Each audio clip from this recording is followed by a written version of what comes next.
Hello, everyone, and welcome to my show, Envision Together, going to our next level of best. Today, I have the pleasure of welcoming Ahmard Vital to the show, and he is going to talk to us about various things, some of which may include personal development, motivation, performance coaching, and wherever else the conversation takes us. So with that, I want to go ahead and have him introduce himself further and tell us a little bit about himself, both personally and professionally. So welcome again. First, thank you for having me. And, I know we're going to get into many of the things when people say, what all do you do? And I was like, that's a complicated question. But I like to simplify things. I'm a young man from a small town in Texas, New Caney, Texas, who with a pen in his hand and a dream. I've been a writer since about the age of 11. Wrote my first book, unpublished, of course. Worked for newspapers my whole life. Been a journalist, majored in journalism in college. Did that all through. I picked up photography along the way. Got my first job out of college, working for a small community newspaper, making a whole large salary of $10 an hour. And living in Houston, making $10 an hour was something that I was not sitting well with at the time. I remember talking to my father when I told him, I was like, look, I got paid more to work at a sports bar in college than I am with a degree in a professional job here. I'm not taking the job. And my father told me, you'll take the job. And I was just like, what do you mean I'm going to take the job? It doesn't pay enough. He said, if you can learn at $10 if you can learn to live at $10 an hour, you'll never be broke again. And he encouraged me to take the job. Obviously, I'm making $17,700. So my father was nice, and he had me do some work. He was living overseas at the time, and he had me working for him, taking care of my grandmother while he was out of the States. So he paid me an extra $500 a month, which is $23,700, $600. So, it helped out to have that in there, but you're still below the poverty line. But I did what he said, and I stayed at the job for 1 year, and it did leverage me into other great and amazing jobs, which I was the VP of a startup company helping young men get college football scholarships. Did that for a little while, and then I got into college football recruiting, writing with Fox Sports Southwest, Scout.com, and all those things just kind of built on top of each other. And I think that was when I first started really connecting with young men at that time. I didn't know it would take me to where I am now, but at the time, I'm interviewing these young men and, writing books from it, writing articles, watching them succeed at the highest levels. And again, it came down to the fact of, pouring into those guys, and I developed relationships with them. And that led to me going into mental performance coaching and doing the work I was doing for a company on my own, helping young men get scholarships to go to college. And I didn't know I had a ministry at the time, but I did. At the time, I was just like, oh, it's a business and I just love working with young people or whatever. And, I'm monetizing it a little bit, but at the same time, like it was about the service and just wanting to see my young guys go out there and be successful, and a lot of I sit back today and look at a lot of these young men I've dealt with over the years, and man, these are family men. They have businesses. They're contributing to society in great and amazing ways. Ex-NFL players, some of them are in Hollywood. They're running companies, but the main thing I loved is that they're righteous men, and they built families, and they're sticking with that. And to me, that's greater than all of the accomplishments they ever done on the field. And that's what drives me on a daily basis. I say to move me into more of what I'm doing now as, an author, speaker, mental performance coach, ministry leader. It's just all of these things stem from the fact of I'm a service first individual. That something I picked up over time, and I'm just grateful to be in a place where I am now. So you said quite a lot there, and a question came to me. Your passion for helping young men, do you think that came from your relationship with your father or any other thing from your life where you felt, I can really help these young men, or I really want to help these young men? Is that stemming from a deeper place? I believe so. I believe so. And both of my fathers contributed to who I am today. Both of them were no nonsense, no excuses type of men. So there was no excuse I could show up with that they were going to accept as something that I should, ponder on for more than about 5 seconds. And so, and I think that the value system my father's instilled into me, but also I'm obviously an older brother to two younger brothers. I have a brother who's 32 and one who's 30. And so, and I have a sister who's 5 years older than me. But I always wanted that buffer in between my father's. Can I just say that you look around that age yourself? So I'm like, apparently I'm way off by your reaction. But go ahead. It's funny you say that because when my church members hear this, they will absolutely not only agree with you, but just be like, yes. So I get that. I get that a lot. I was born in the 70s, and this year I will be 45. Wow. And I lean in on it, and I think that it does help along the way to, keep myself in this type of shape to work with the young men.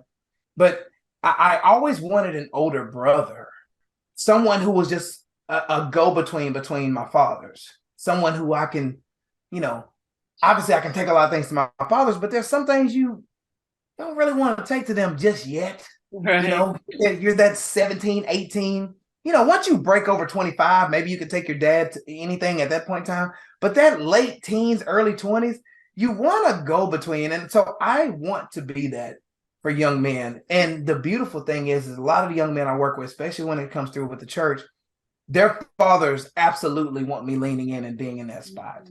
Not only are you sometimes echoing some of the same things that the fathers are, and they don't want to hear from them, but it's packaged differently. And we all know that it takes a community to be able to build someone up, because even though the fathers are doing a great job in rearing their children, they understand that I have some expertise and some knowledge that will help reinforce what they're teaching them at home, or give them another side of things. Let's just say there's a man who's an engineer.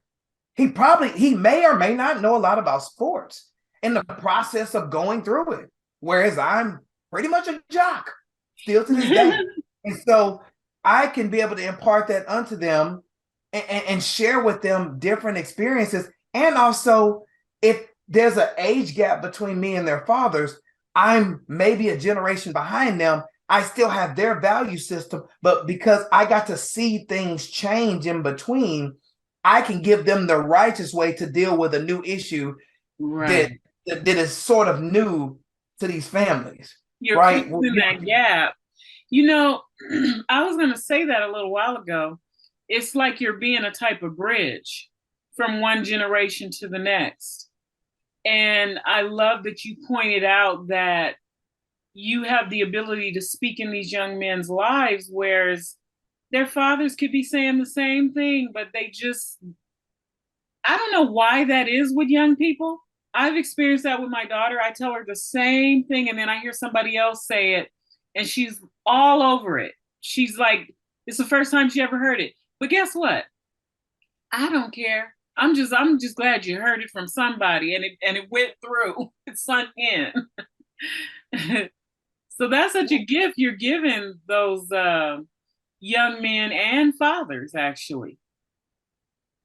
Yes, and it's sort of the thing I've taught many times before, and like obviously these teens are pushing back and everything, and I actually embrace them kind of having because that's the beautiful thing about working with young people, because especially young men, I want them to be leaders, I want them to level up, and want them to be strong and stoic. Well, what naturally ends up happening is that they challenge the teacher.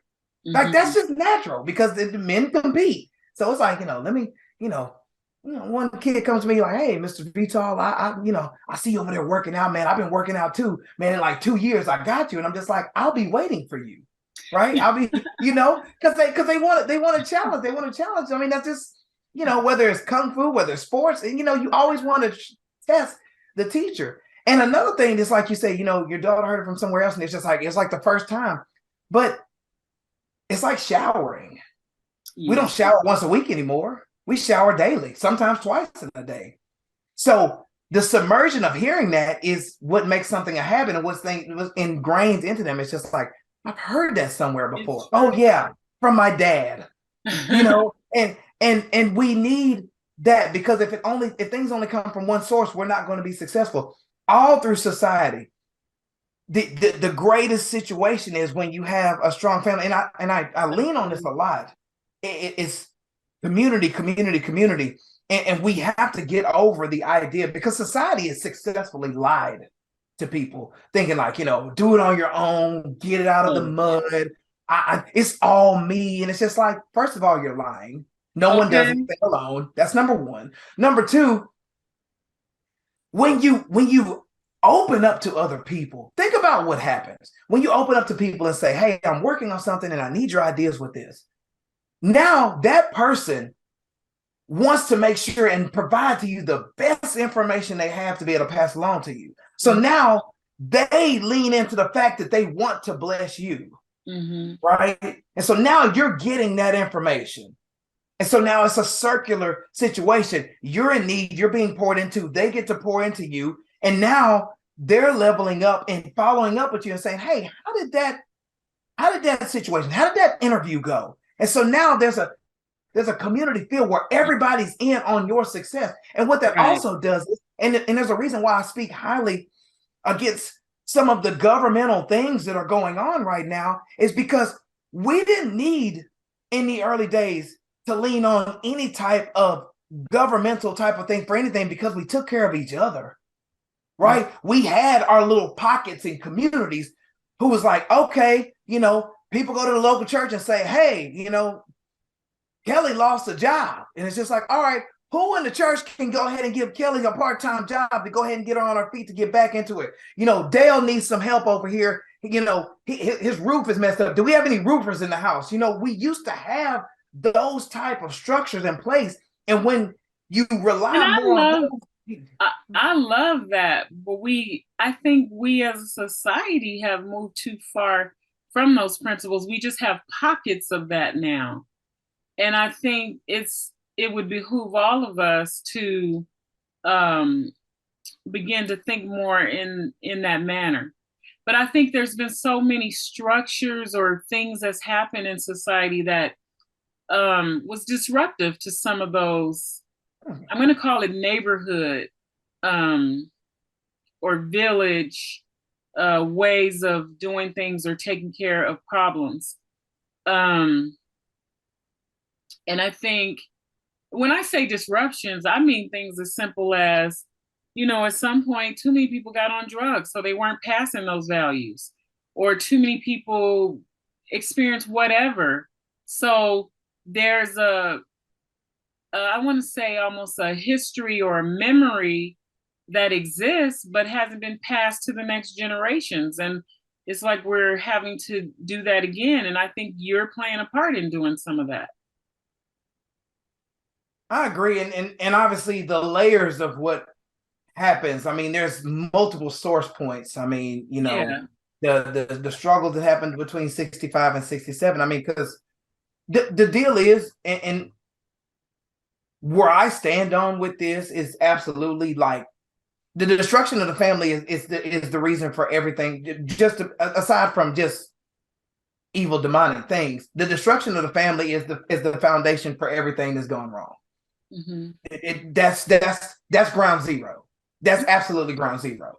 Because once the family structure was broken apart, that's what builds communities. And if you break that apart, then there is no more community, because everyone's buying for themselves. It's all me, don't tell my kids anything, this and like it's turned into a mess. Right. And so we're 50 plus years in on that. Yeah.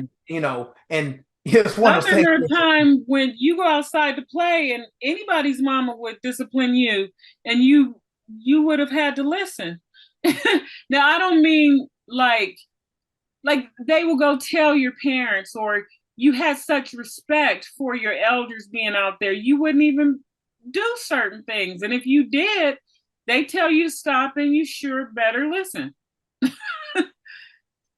Well, yeah, and you had strong figures at every level. Like you said, your neighbors at strong level. Principals at schools were strong. Your coaches were strong. Your ministers and deacons and pastors were strong. And your buddy's friend. Like, I mean, I grew up in a small town in Texas, right? And all the fathers could fade any one of us at any given time, and the other dads didn't have a problem with it, right? Our dads used to sit in the end zone, kind of how you see on like old movies like Varsity Blues and stuff, where they just sitting in the end zone watching our son, and our coaches would just be in there torching us. I'm talking like giving us all the business, and our dads just sitting there with their hands in the pocket, just moving, not upset, not having no meetings or anything. Right. They let them men be authoritative figures over us because that was their field and their world.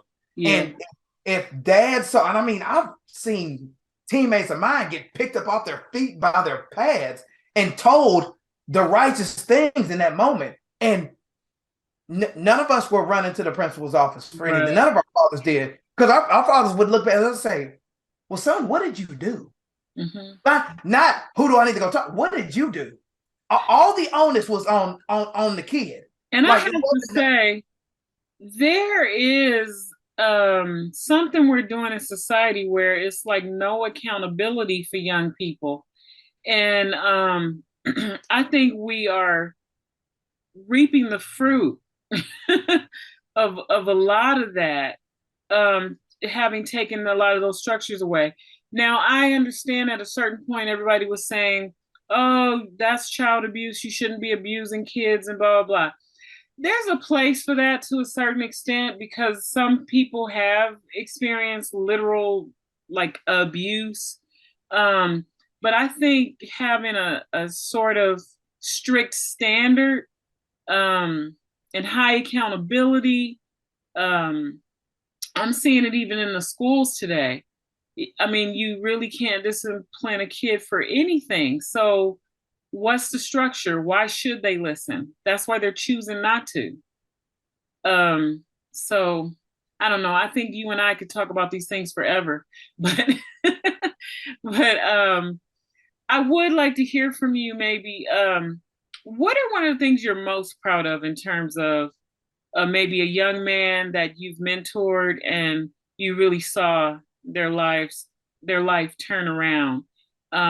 What were some of the obstacles maybe that was faced, and what are some of the strategies maybe you used to help this young man, and then tell us maybe where they are today?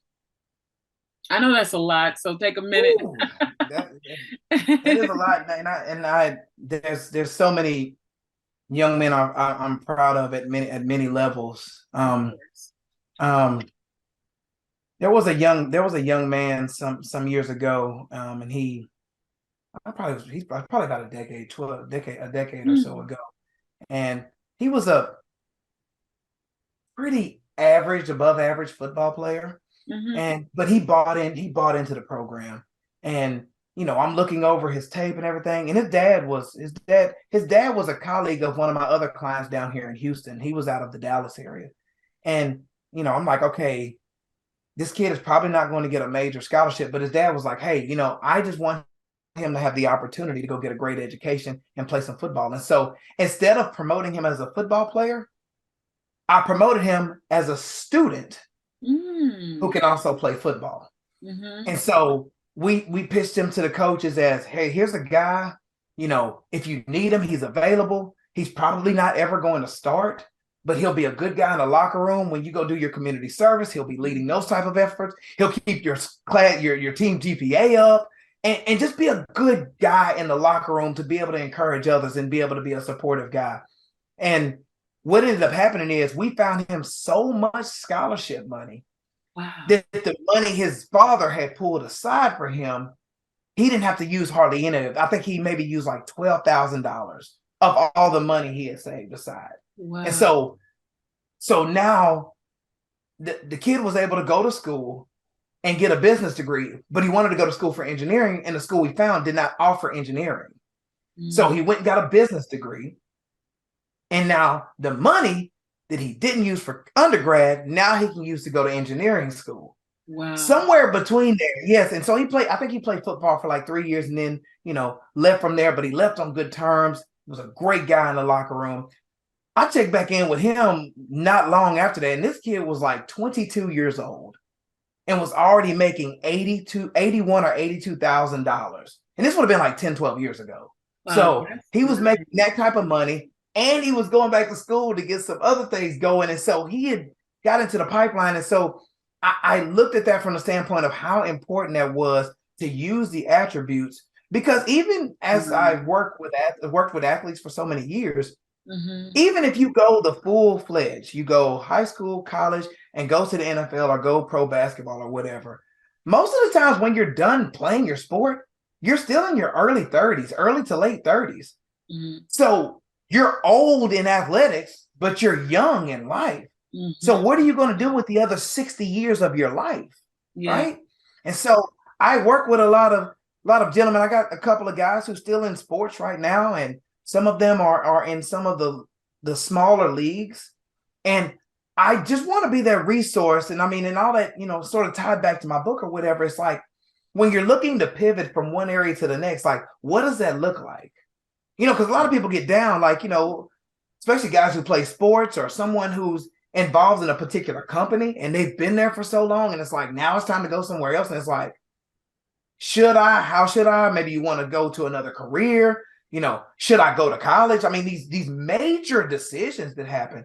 I like to be able to sit down with them. We lay it all out. We pull out the old pad. I know kids don't use these anymore, but get you some yellow notepads going, and let's like lay all these ideas out, right? And see what we have here. And so I would say that was probably one of my success stories, and probably here recently, after joining, I've been at the church I'm at right now. October will be 3 years for me. I joined the church pretty much in the middle of COVID, as I was trying to find somewhere that aligned with my values more.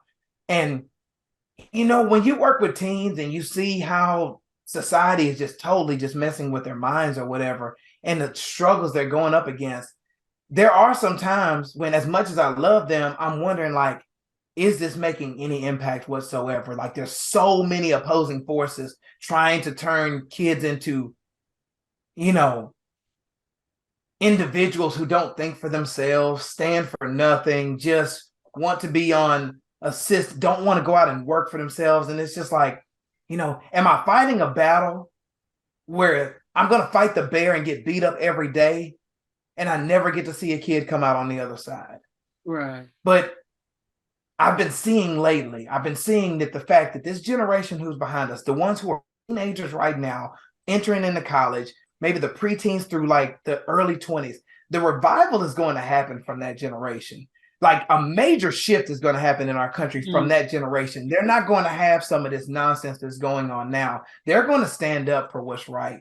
And so I'm encouraged when I look out there and I see my youngsters out there, praying for their friends, going to school, standing on the word, and just being great foot soldiers for God's word. And so I'm encouraged of like, okay, I know what you called me here to do. You called me to stay close to you and then fill my cup up and go pour it all out on them. 100%. Like, empty your whole cup out. Every Wednesday, every Sunday, every day you are dealing with young people, I want you to pour it all out and leave literally exhausted and have to go back up to the mountainside and go recharge. And I realized it, like, yes, the battle is for me to pour into them to go fight those battles that they have access to that I don't. So that's where I'm most encouraged. I'm most encouraged at the fact that I get to be in a position to be able to say, I've seen some things, I've been some places, I've made all the mistakes in the world, and I have the receipts and scars that show it. Here, let me teach you this, and let me teach you the newfound love I have and the newfound faith I have, and what I'm doing with you all and teaching you all these lessons and just giving you some blueprints to be able to help you live a better life. Wow. So, when I was looking through your profile, One of the things I came across is you mentioned somewhere sports as a metaphor for life. Uh, Expound on that a little bit. So when I wrote Awaken the Baller Within, my tagline for that So, book was so wait a keep minute. showing up. Wait a minute. Just since you mentioned that, let's just go ahead and put it out there. You've written a couple of books, and one is Awaken the Baller Within, and the other one is I Am More Than Enough. And I definitely want you to speak to both of those. So since you mentioned it, I wanted to just go ahead and put it out there officially. So go ahead and talk about sports as a metaphor for life and as it relates to Awaken the Baller Within. So Awaken the Baller Within obviously was, written at a time when I was going through, some turmoil and things of that nature, which all three of my books were written during like something crazy going on in my life, whether it's personal or societal or cultural, it didn't matter. But the way I used to sign all the books was I would say, keep showing up on the field of life, because I wrote Awaken the Baller Within in the same model as Napoleon Hill did with Think and Grow Rich, interviewing high-end athletes, where he interviewed entrepreneurs, millionaires, top business people. And so I wanted to know the mindset behind the success they were having on the field, and so I broke all of those things down, and I realized that the common denominator was dream building, goal setting, and a relentless pursuit for both of those two. And so when I say keep showing up on the field of life, I say we're all ballers playing on the field of life, because we all have our field. We all have a sanctuary. We all have a stage where we perform. That's not just for Hollywood. That's not just for actors. That's for all of us. Right. And so keep showing up on the field of life, meaning is the best version of you. Give that effort every time you hit the field. There's no half-hearted doing of this. Mm-hmm. We're going to show up on the field of life. And I was getting a lot of feedback from parents, because they would order the book for their kids and the book would come in while the kids were in school. And so they would thumb through it. And because it was written in a way for kids who don't like to read, which was me, it's short chapters. And so the parents would flip through it and they were just like, this book isn't about football. Well, of course not. It's a metaphor. It's a metaphor for a large thing. Like, I can be a better realtor because of this. I could be a better teacher because of this. I'm a better lawyer because of this. And it's like, it's a mindset, because I want to know the mindset behind the success. Right. Because I've seen guys who are talented, but don't have the mindset to be able to sustain that. And then they end up, getting thrown out of leagues and different things of that nature. And some of them aren't doing so well. So sports as a metaphor for life does tie into the idea that we're all ballers playing on a field of life. And of course, people love sports references when it comes to life, when it comes to business, because, the locker room, the practice, the sanctuary. I mean, because what does team sports do for you? Accountability, responsibility, discipline, teamwork, and all of these things, practice time. I mean, I tell my young men, I'm like, look to the guy to the left of you. You promise him that you'll be the best for him. And then everyone is looking to pour into the next, to play hard for your brother next to you. You all are a family, right? And so all of those things end up coming together for a great thing. So football is a metaphor for life. All of those attributes that are laid out there are all part of life skills that are needed and necessary. And we just got through talking about family. Just got through talking about a responsibility. That's what I was You literally were just saying it's up there. It connects to the whole concept of it takes a village. It takes a family. Everybody needs someone, teamwork. And, it's so funny how a lot of us have bought into, young people, even older people. We think we're supposed to go it alone. I'll figure this out on my own. But I think that's the most foolish thing in the world. We need help. And to have the wherewithal to say, I need you, or I need help, or I don't have the knowledge for this. Can you teach me? That alone is a game changer. Just understanding, because I remember when I was working on my PhD, I knew at that point in my life, and I know so well now too, there was no shame in my game going to a tutor. I'm working on my PhD, But I wasn't all stuffy like, I'm at a certain point in my career where I should need a tutor. What shouldn't, couldn't, wouldn't, whatever I do. And what I'm not going to do is not achieve this goal because I won't take myself to a tutor, that somebody who knows something more about this thing that I'm trying to achieve, this thing I've never done before. And that's the thing. There's struggle in learning, where we got this concept. If there's not some wrestling and some struggle, you're not really learning. You're just playing around with ideas or concepts you already know. And so you're not moving forward. To move forward, to truly learn, to access knowledge, there's a degree of struggle, and we have to be comfortable with that struggle until we gain it. So when kids go into classrooms and they're embarrassed if they get the wrong answer, we sent them the wrong message. Kids should not feel bad because they got the wrong answer. We need to give them the space to learn. You're supposed to fall on your head, because if you didn't, you don't need me as a teacher. You don't need an educator if you already have all this stuff. But somewhere along the way, we taught people that you can't bump your head. You're stupid. You're not smart if you didn't know it right away. Well, what kind of human being? I don't think that person exists. We all bump our head. Some things may come easier to us than other things, but you turn the corner or you walk into another classroom and somebody else is going to shine a little brighter than you in that subject. And we're all gifted in different ways. So I don't know. I think we just keep sending all the wrong messages. There has to be room to fail to succeed. And we have somehow looked at when you fall or fail or struggle as something's wrong. No, that's just part of the journey. Let me shut up. No, you said some profound things, and we can identify where the problem is, and you can just tell by the rhetoric from politicians and just government officials and just people in authority. Now, we don't want anyone to fail, like, at all. Like, because when you said, like, hey, I had to go see a tutor because I know I don't know something, what does that require of you? That requires humility. That requires submission.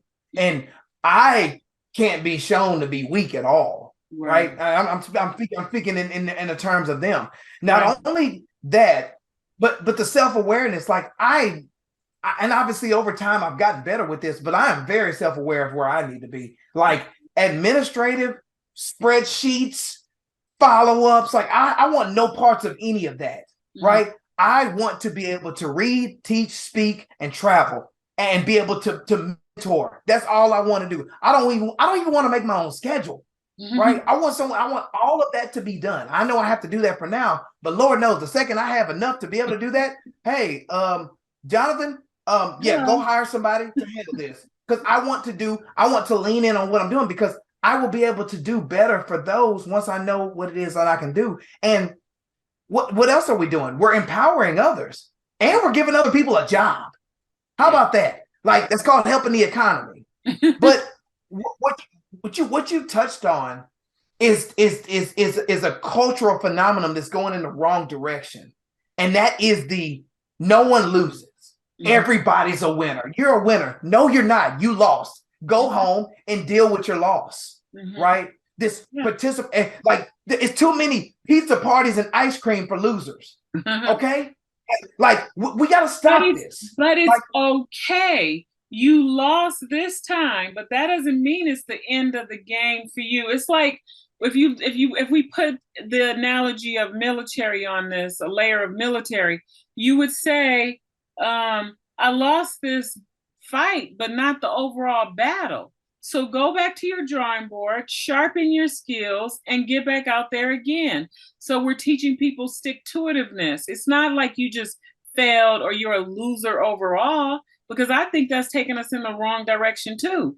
We don't want people walking around. I mean, so many young people walk around with the L on their back, like the Scarlet A and when you English, um, they're walking around with an L on their back, and it's like you lost this time, and you need to be able to deal with that.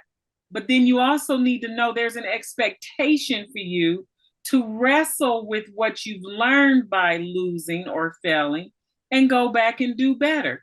And if you can't do better in this area, okay, maybe you're in the wrong area. Go find that area where you do shine and soar. All of that is part of life.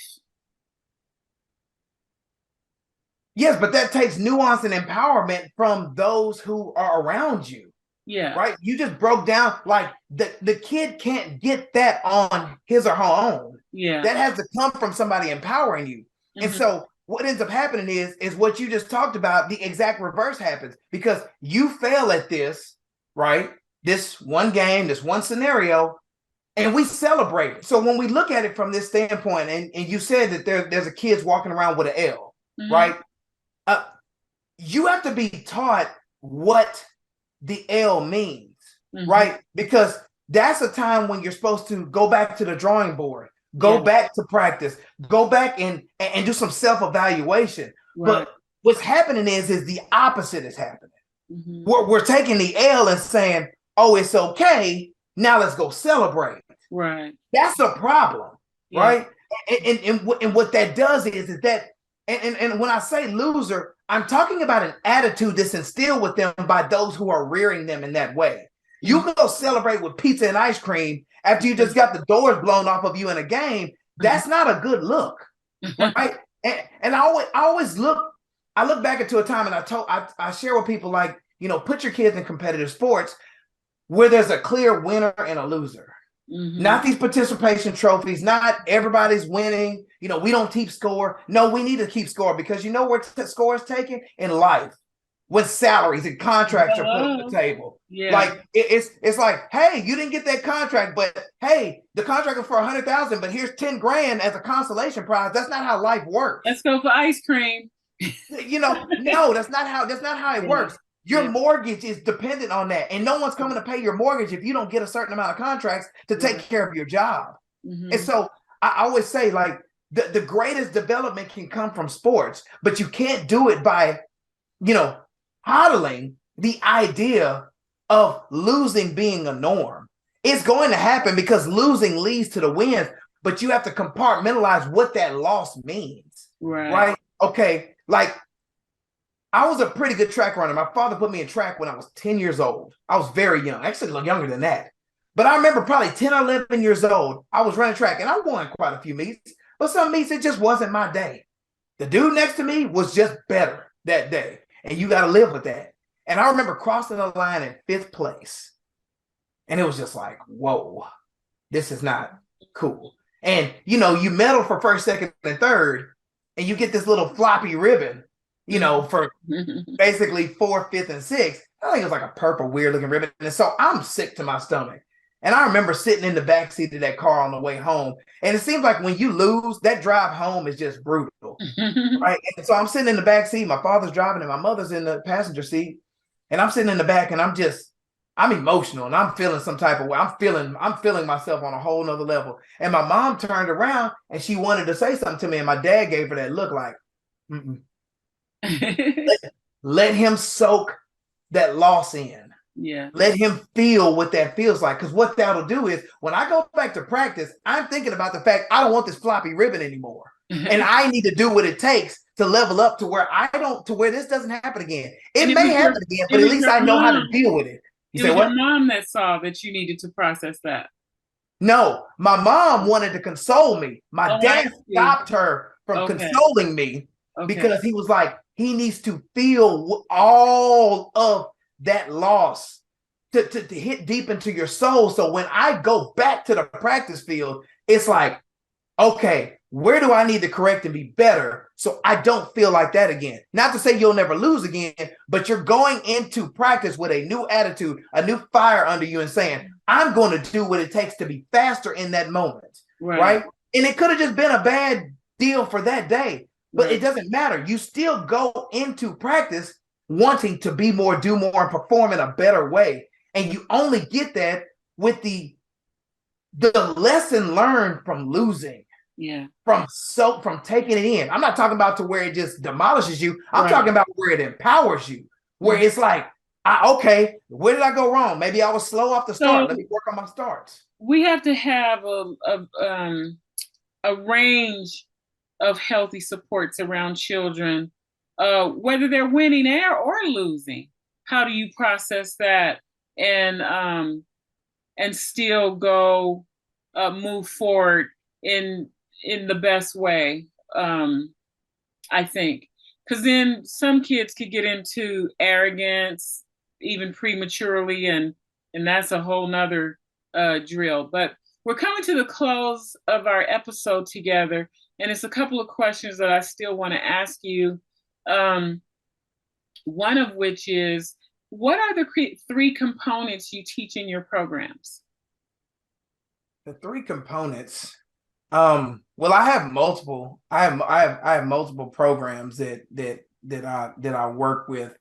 As far as that's concerned, I'm actually working on some new material right now. So, I mean, I have 4 to 5 different programs, but I can probably start with the newest one that I'm putting together now. That comes with my new book. Now, what 5 steps to get up and create the most of life? We focus on 5 key components to be able to get someone from start to finish to creating a better life. Okay. And so it starts off with reflect. You don't know where you're going until you know where you are. And you might look around. It's kind of like when you clean up a room. Like my office right now is a tornado's come through here. And so I need to get it right. And so it's like, okay, what's in that box over there? And how did it get there? What's in there? So it's like you start, how old is the box? Because if the box has been around for too long, it's a good chance that what's in there you don't need. Right. Because you lived your life for a long time without it. And so reflect is the idea where you look at your life in full and say, okay, there's a mess going on. There's a pile of dirty clothes over here. There's a fire in the kitchen. There's kids screaming in the other room. And I'm pretty sure we're behind on the light bill. How did we get here? And so reflect allows you to kind of look through and say, okay, we got a big problem here. Right. Well, the first way you identify a problem is to say you have a problem, just like with addiction. The first step to getting a problem is to know you have a problem. Right. And so you reflect on what is. And then the next step is to go into deciding, okay, we see that there's a mess here. How do we clean that pile of clothes up? Can we get them over to the washing machine? Do we need to salvage those clothes? Do they need to get thrown out? So you decide what it is you want out of life. You decide like, hey, I've been, working for the post office all these years, but I want to do something different. Okay, what is that? What do you want to do if you're not doing this? Okay, we decide. We write down, boom, what do we decide we want to be? Then we go into the planning stage, okay? You want to write a book. You want to start a podcast. You want to start a business. You want to start a family. You want to change careers. Okay, what do we need to do that? So we do the work in reverse. So you take the big plan up there, what my mentor called the big kahuna goal, and you break it down to where every day you're working towards something towards that. So do you need education? Do you need financing? Do you need some sort of resources, some books? What do you need to get what you decided that you want to come to pass? And so after that, you reflect, plan, decide, and then boom, you're going into now the action phase. You're not going to be prepared. That's understandable. You put as much as you can down on paper, and then you take off running because you need to go test drive what it is you put on paper. Now you go into that and be like, all right, because I mean, you're in business. You've worked in different things of that nature. How many times has the business plan been 100% foolproof? I'll wait. Right. No, it never is. Like you're gonna go along the way because life happens, things happen, markets change. You just autocorrect as you go along. So you need to run into a roadblock. You need to sprain your ankle on the street. You need to figure some things out because that's what life is. Life is going to be ever turning and moving in those ways. And so you reflect, you decide, you plan, you act, and then the last one is to seek, and that's seek counsel. And to me, that's one of the most important things. We've talked about it already with the community. Do not try to do major moves in life alone. Don't even try to do minor things in life alone. Right? If you need help with something, go ask somebody. I always say you need a council of people around you all the time.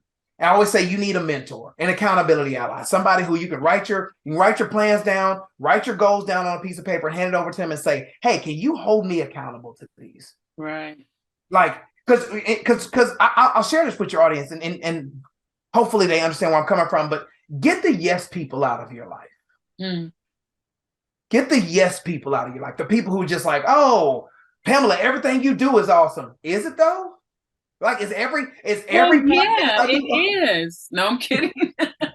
Like, is every podcast flawless? Is everything you write awesome? Is every keynote you do the bomb? It's like, come on, man. Like, no critique.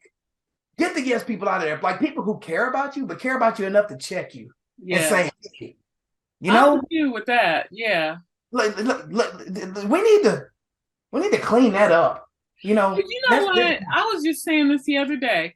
I said, if you let me walk out of this outside looking like alfalfa, and you don't tell me because I don't know what you're going through. That's just wrong, and you don't love me. So, bye, Felicia. I'm like, that's just wrong. I don't understand people that won't tell you something like that outfit. I'm not saying mean-spirited, but I think people should have the wherewithal to say, that's probably not the best outfit for you to wear at this time. And you know what? That person can reject you and keep wearing their outfit. Or you at least have given them some space to rethink, but to just let it go, I think that's wrong in so many different ways. And I believe you do not care about a person, you do not love them if you let those things go. You are just wrong. I'm laughing because I had a brother in college who used to say, if you see somebody on the scene and it's just like, his homeboys don't love him. Oh, they don't love him. They let him come out the house like this. They let him come out with a terrible haircut.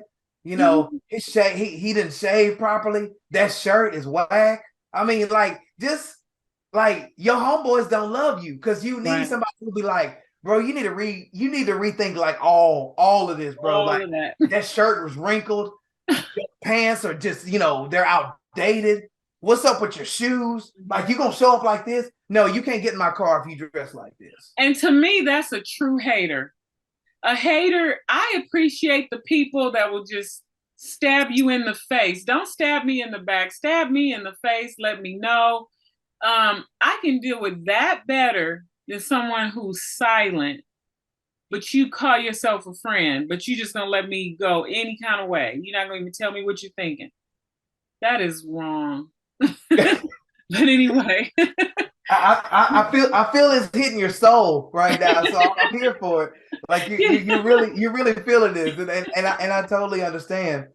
But yes, you want an accountability ally, somebody who's going to hold you in check, somebody who holds you accountable, someone who will look at your plans and be like, you said that by June 1st you were going to get on this, and where are we on this? Right. I haven't really started. It's just like, well, is this what you truly want? Like, someone who can lean in on you. I think you need that in your life.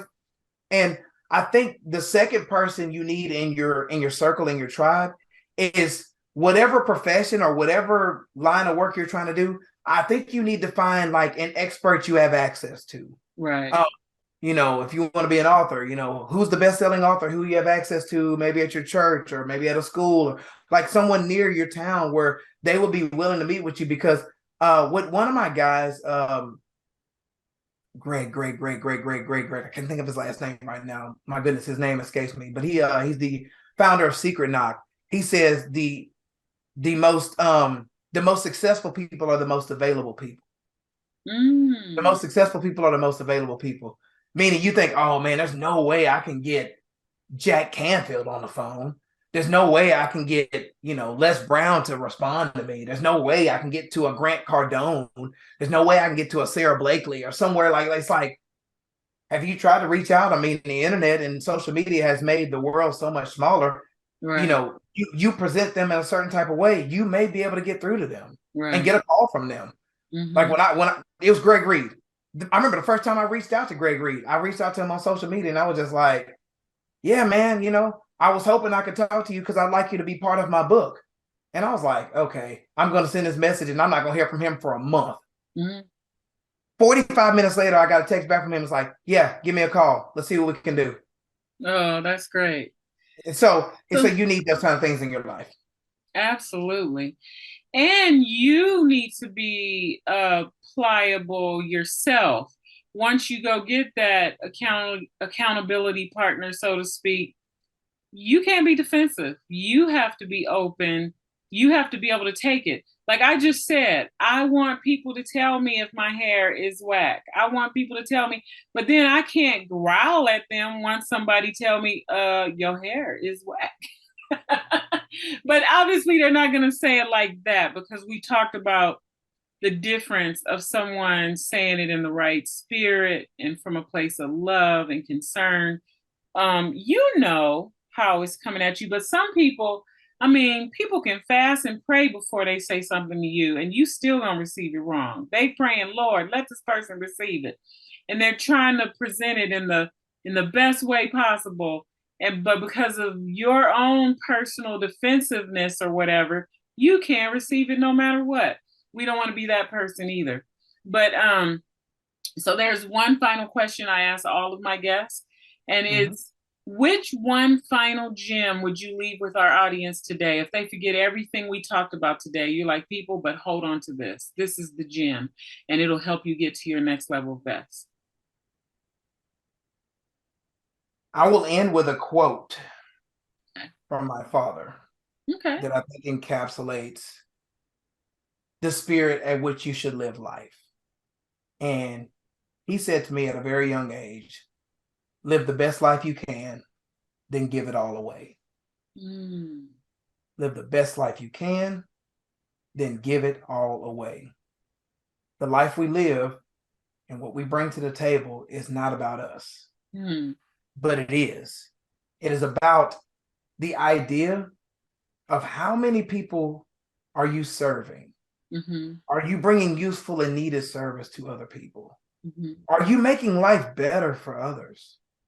Are you willing to stand in a place and pour into others and not be asking what's in it for me? Because see, when we lean in and do what we're called to do, called to love, serve, empower, mentor, right, in those different ways, we don't need to ask where the blessing is coming from or if a blessing is coming. Because if you believe, you don't need, that's not your concern as to where, when, how, and in what way your blessings are going to come. They're going to come. But it's not up for you to know either what type of blessing it is or when it's going to come and for whom it's going to come from. You just do the work. You just do the service and provide it. So I would impart to your people to find where you can engage in useful service to others. Double what you're doing right now. Even if it's extra kindness to someone at the grocery store, even if it's buying an extra cup of coffee for the person behind you, even if it's going up to someone at your church, your local community center or whatever and saying, I just was led to come to you and say, is there anything I can pray for you for? Like just acts of kindness that will just make someone's day and make someone walk away and just be like, oh my goodness, I feel better because I crossed paths with this person. Right. My day is great because of that. Look for those opportunities and watch how your life changes. Watch how your life changes when you lean into useful service. Great feedback. I appreciate that. That's good stuff. And it's a wonderful way to end this particular episode. But just before we do that, I'd like you to go ahead and share any information that you would like to put out there for how my audience might contact you, get your books, etc. Thank you. Yes, ahmardvital.com. That's ahmardvital.com. That's the hub for everything. There's videos there. There's resources there. Some merch there. Opportunities to purchase my books are there. All of those things are available. My contact form is there. I'm available as Ahmard Vital on social media platforms. Instagram and Facebook are the most frequent. I also have a YouTube page and different things of that nature. So feel free to reach out to me. The email address is info@ahmardvital.com. And so if you don't mind, there's an offer I would like to make to the Envision Together audience, crowd, supporters, anything of that nature. Those who listen in on your podcast. For those out there who maybe have a youth, a young adult, a teenager who's going through a season, and maybe that season's gone on a little longer than you're comfortable with. Maybe they've been down. Maybe they're in college, coming out of college, or just just having a rough go right now, and you're concerned with them. Send me an email at info@ahmardvital.com and just put Envision Together podcast in the subject line, and just give me a quick rundown of what's going on with your young person, and we'll do a 30-minute complimentary discovery call, and just be able to kind of unpack some things, maybe see what's going on with them, and just give them a couple of tips to move forward.